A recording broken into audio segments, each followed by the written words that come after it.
बिस्मिल्लाहिर्रहमानिर्रहीम। अस्सलामु अलैकुम नाजरीन, कौम आद कौन थे?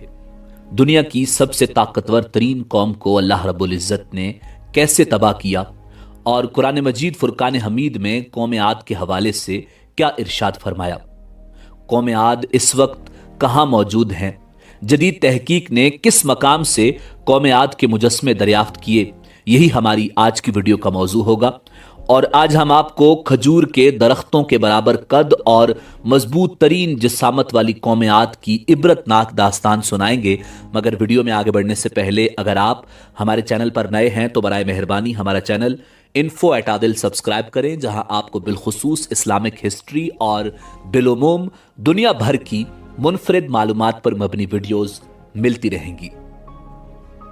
नाजरीन, बहरे अरब और बहरे अहमर के दरमियान अरब के जुनूब और शिमाल में दोनों जानिब यानी ओमान, हिजर मौत, बहरीन और मगरबी यमन तक एक वसी सहरा है जिसे सहराए अल अहकाफ के नाम से याद किया जाता है।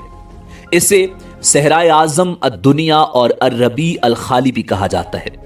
अल अहकाफ खकफ की जमा है जिसके लुग़वी मानी रेत के बुलंद बाला और वसी अरीज टीले के हैं। इस बयाबान सहरा में सफर करना तो दूर की बात, इसके अंदर कदम रखने का भी तसव्वुर नहीं किया जा सकता कि मौत की इस वहशतनाक वादी की जानिब रुख करना खुदकुशी के मुतरादिफ है। यही वजह है कि मकामी बद्दुओं से लेकर मुहिमजू सयाहों तक कोई इस सहरा के करीब जाना पसंद नहीं करता। सफेद और बारीक रेत के हजारों फीट ऊंचे पहाड़ों में अगर कोई शय फेंकी जाए तो वो लम्हों में गर्क हो जाती है और रेत की सतह पर जुम्बिश तक नहीं होती। ये सहरा अल्लाह बुजुर्ग बरतर की खुली निशानियों में से है और अहले दुनिया के लिए इबरत भी। अल अहकाफ नामी इस भयानक वादी को देखकर यह गुमान भी नहीं किया जा सकता कि यह किसी जमाने में दुनिया का सबसे ज्यादा सरसब्ज व शादाब इलाका था, जहां बेशुमार फलों और फूलों के वसी बागात, ठंडे पानी के चश्मे, आबशारें और बुलंद बाला इमारतें थीं, जिसमें दुनिया की सबसे ज्यादा ताकतवर, मालदार और शानदार तमद्दुन रखने वाली कौम आद आबाद थी। ये दुनिया के सबसे ज्यादा कदावर और जोरावर इंसान थे।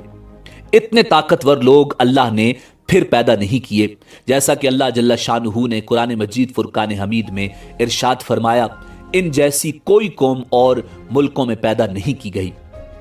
हिजर मौत और नजरान के दरमियानी इलाके अल अहकाफ में कौम आद के, जिसे कौम इरम भी कहा जाता है, 13 कबाइल आबाद थे।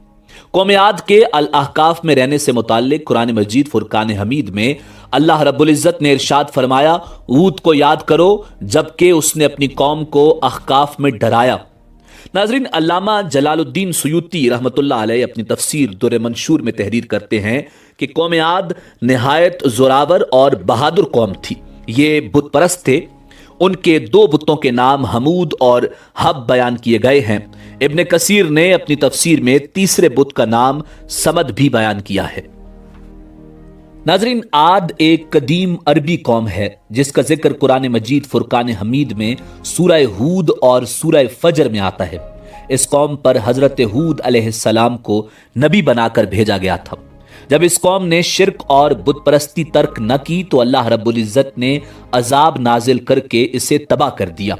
इस कौम के तज़किरे को कहानी समझा जाता था, मगर इसी सदी में इसके मरकजी शहर इरम, अरबी में इरम ज़ातिल इमाद और अंग्रेजी में उबर, वाबर और इरम के आसार बरामद हुए हैं, जो अर-रुबा अल खाली के उस हिस्से में है जो आजकल ओमान में शामिल है। आद असल में हजरत नू अला नबीना अलैहिस्सलाम की चौथी पुश्त से थे।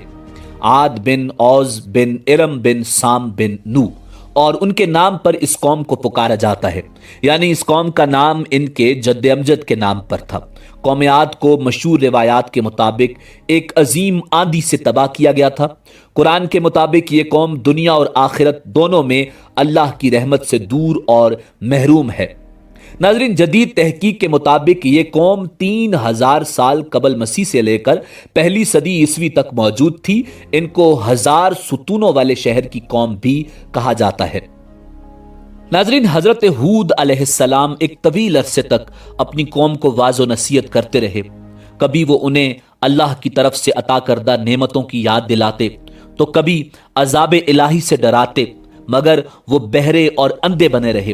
تاریخی کتب میں ہے کہ حضرت ہود علیہ السلام مسلسل 50 سال یا اس سے بھی زیادہ درس و نصیحت میں مصروف رہے۔ قوم عاد کے 13 قبائل میں سے لقمان اور خلجان نامی قبائل نہایت طاقتور تھے اور انہیں حکمران کی حیثیت حاصل تھی۔ حضرت ہود علیہ السلام نے جب دعوت حق دی اور کفر و شرک چھوڑ کر ایک اللہ کی بندگی کی طرف بلایا تو لقمان قبیلے نے سخت مزاحمت کی اور حضرت ہود علیہ السلام کے دشمن ہو گئے۔ اس کے برعکس دوسرے قبیلے خلجان نے حضرت ہود علیہ السلام کی باتوں پر غور و خوض کیا اور ان میں سے اکثر جلد ہی آپ کی دعوت کو قبول کر کے ایمان لے آئے۔ حضرت ہود علیہ السلام نے اپنی قوم کو رائے حق پر گامزن کرنے کی ہر ممکن کوشش کی، مگر قوم نے ان کی دعوت قبول کرنے سے انکار کر دیا تو بالآخر انہوں نے بارگاہ الہی میں مدد کے لیے دست دعا دراز کیے، جسے قرآن کریم نے یوں بیان کیا۔ نبی نے دعا کی کہ اے پروردگار، انہوں نے مجھے جھوٹا کہا ہے پر تو میری مدد فرما۔ اللہ نے اپنے نبی کی فریاد کے جواب میں فرمایا، اے نبی، یہ بہت جلد اپنے کیے پر پچھتانے لگیں گے۔ ناظرین، اللہ رب العزت نے اپنے نبی کی دعا قبول فرمائی اور قوم عاد پر عذاب کی ابتدا ہو گئی۔ بادلوں کے فرشتے کو حکم دیا گیا کہ اب بارش نہ برسائی جائے۔ چشموں کے فرشتے کو حکم دیا گیا کہ ان کے ٹھنڈے، میٹھے اور شفاف پانی سے لبریز چشموں اور آبشاروں کو خشک کر دو۔ ناظرین، روایات میں آتا ہے کہ دیکھتے ہی دیکھتے ان کے سرسبز و شاداب کھیت و کھلیان سوکھنے لگے اور مویشی مرنے لگے، یہاں تک کہ لوگ پینے کے پانی تک کو ترسنے لگے۔ کثیر تعداد میں پیدا ہونے والے پھل اور اناج ناپید ہو گئے۔ پوری قوم خشک سالی کا شکار ہو کر بدحال اور پریشان ہو گئی۔ یہ سلسلہ مسلسل 3 سال تک جاری رہا۔ حضرت ہود علیہ السلام نے اپنی قوم کی طرف دیکھا تو پریشان ہو گئے۔ آپ بہت افسردہ اور پریشان رہنے لگے اور پھر ایک دن انہوں نے اپنی قوم سے فرمایا، اے میری قوم کے لوگو، تم اپنے پالنے والے سے بخشش مانگو، اس کے آگے توبہ اور استغفار کرو، وہ تم پر آسمان سے بارش برسائے گا اور تمہاری طاقت و قوت میں اضافہ فرمائے گا، اور دیکھو گنہگار بن کر روگردانی نہ کرو۔ قرآن کریم اور احادیث مبارکہ میں توبہ و استغفار کے بڑے فوائد بیان کیے گئے ہیں۔ ناظرین، ابن ماجہ اور ابو داؤد میں حدیث مبارکہ ہے کہ جو پابندی سے استغفار کرتا ہے، اللہ رب العزت اس کے لیے ہر فکر سے کشادگی اور ہر تنگی سے راستہ بنا دیتا ہے اور اسے ایسی جگہ سے روزی دیتا ہے جو اس کے وہم و گمان میں بھی نہیں ہوتی۔ بہرحال حضرت ہود علیہ السلام کے لاکھ سمجھانے کے باوجود اس قوم پر کوئی اثر نہ ہوا، بلکہ نہایت ڈھٹائی کا مظاہرہ کرتے ہوئے کہنے لگے کہ ہم محض تیرے کہنے پر اپنے آباء و اجداد کے اور اپنے ان معبودوں کو نہیں چھوڑ سکتے جو ہمارے آباء و اجداد سے چلے آئے ہیں۔ قرآن کریم نے اسے یوں بیان کیا ہے، اے ہود، تم ہمارے پاس کوئی دلیل تو لائے نہیں، اور ہم صرف تمہارے کہنے سے نہ اپنے معبودوں کو چھوڑنے والے ہیں اور نہ تم پر ایمان لانے والے، بلکہ ہم تو یہ سمجھتے ہیں کہ ہمارے کسی معبود نے تمہیں آسیب زدہ دیوانہ کر دیا ہے۔ ناظرین، عذاب الہی کے ابتدائی مراحل میں خشک سالی نے قوم عاد کی حالت ابتر کر دی۔ ان کے سرداروں اور دانشوروں نے اس سے نجات پانے کے لیے مختلف تدابیر پر غور و خوض شروع کر دیا۔ یہ بات بڑی حیران کن ہے کہ پچھلی قوموں کو جب کبھی کوئی مشکل آ گھیرتی تو وہ اس سے نجات کے لیے حجاز مقدس کا سفر کرتے اور بیت اللہ شریف میں جا کر اللہ کے آگے آہوزاری کرتے، یعنی کافر قومیں بھی اس حقیقت کو تسلیم کرتی تھیں کہ اس ارض و سما میں ایک لافانی قوت موجود ہے، مگر اس کے باوجود جب نبی اور رسول یہ بات کہتے تو ان کی عقل پر پردہ پڑ جاتا۔ قوم عاد کے سرداروں نے بھی یہی فیصلہ کیا کہ قوم کے سرکردہ افراد بیت اللہ شریف جا کر ان دیکھے خدا کے سامنے فریاد کرتے ہیں۔ चुनाचे मुख्तलिफ कबाइल के सरदारों और दीगर अहम अफराद पर मुश्तमिल 70 अफराद का एक वफद हिजाज मुकद्दस रवाना हुआ। उस जमाने में मक्का मुकरमा पर कौम अमालीक की हुक्मरानी थी, जिसका सरदार मुआविया बिन बकर था और मुआविया की वालिदा कौम आद से ताल्लुक रखती थी। वैसे भी मुआविया बिन बकर कौम आद की शान शौकत से बड़ा मरगूब था। चुनाचे उसने वफद की बड़ी खातिर मदारत की और उसे बड़े इज्जत व एहतराम से अपने यहाँ ठहराया। तबरी की रिवायत है कि उस वफद में 2 अफराद मुर्शिद बिन साद और लुकमान बिन लकीम साहिब ईमान और हजरत हूद अलैहिस्सलाम के पैरोकार थे। गालिबन उनका ताल्लुक कबीला खलजान से होगा। उन दोनों के अलावा बाकी सब काफिर और बुत परस्त थे। मुआविया ने उनके एजाज में रक्स सुरूर की महफिल का एहतमाम किया और तकरीबन 1 माह तक ये लोग अपने आने का मकसद फरामोश करके ऐशो इशरत और शराब शबाब की महफिल में मदहोश रहे। जब उनका कयाम तवील हो गया तो मुआविया बिन बकर को उनके वापस जाने की फिक्र लाहिक हुई। काफी सोच विचार के बाद उसने नाचने गाने वालियों के जरिए चंद अशआर की सूरत में उन्हें उनके आने का मकसद याद करवाया, जिस पर वफद को होश आया। तारीखी कुतब में दर्ज है कि उस मौका पर वफद में शामिल मुर्शिद और लुकमान ने एक बार फिर उन्हें समझाने की कोशिश की, जो कुछ हजरत हूद कहते हैं उस पर ईमान ले आओ, मगर वो न माने। वफद बैतुल्ला शरीफ गया और बारिश की दुआएं मांगनी शुरू कर दी। अभी थोड़ी ही देर गुजरी थी कि अल्लाह रब्बुल इज्जत ने आसमान पर 3 रंगों के बादल भेज दिए, जिनमें एक सफेद था, दूसरा स्याह और तीसरा सुर्ख। उसके साथ ही आसमानों से निदाए गैब आई, अपने और अपनी कौम के लिए इन तीनों में से किसी एक को पसंद कर लो। चुनाचे वफद ने सोच विचार के बाद स्याह बादल को अपने लिए पसंद किया, जिसके साथ ही सुर्ख और सफेद टुकड़े आसमान से गायब हो गए और अब्र स्याह आहिस्ता आहिस्ता आसमान पर छाने लगा। वो लोग अपनी दुआ की कबूलियत पर बड़े खुश थे और समझते थे कि अब खुश्क साली खत्म हो जाएगी।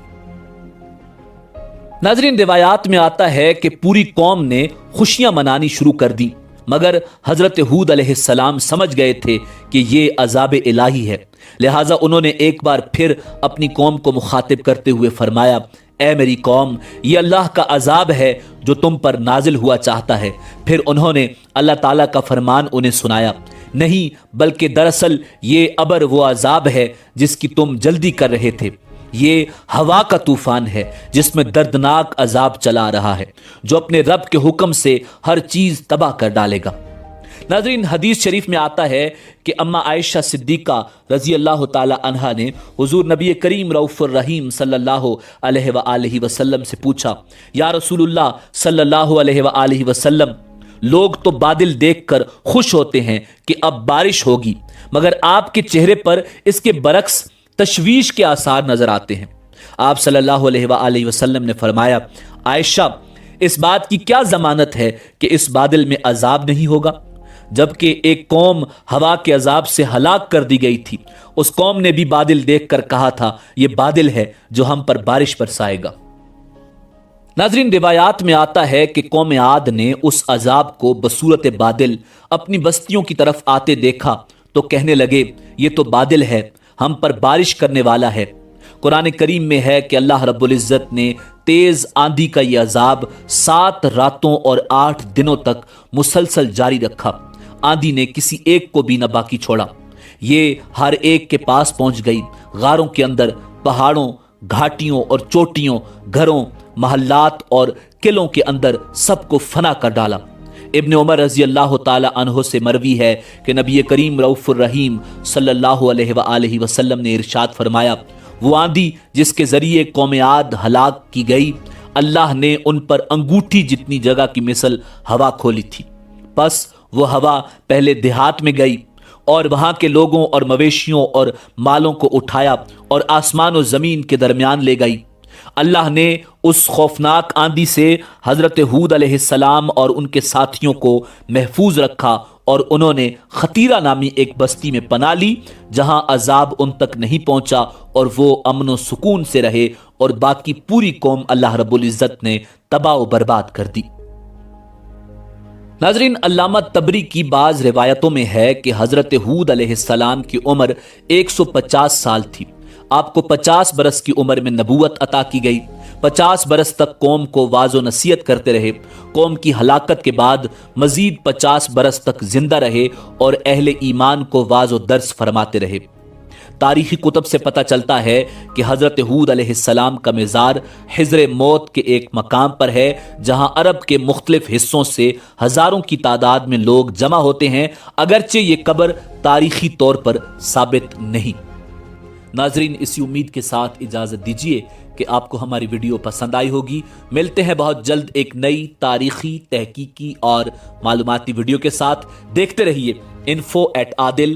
اللہ رب العزت آپ کا حامی و ناصر ہو۔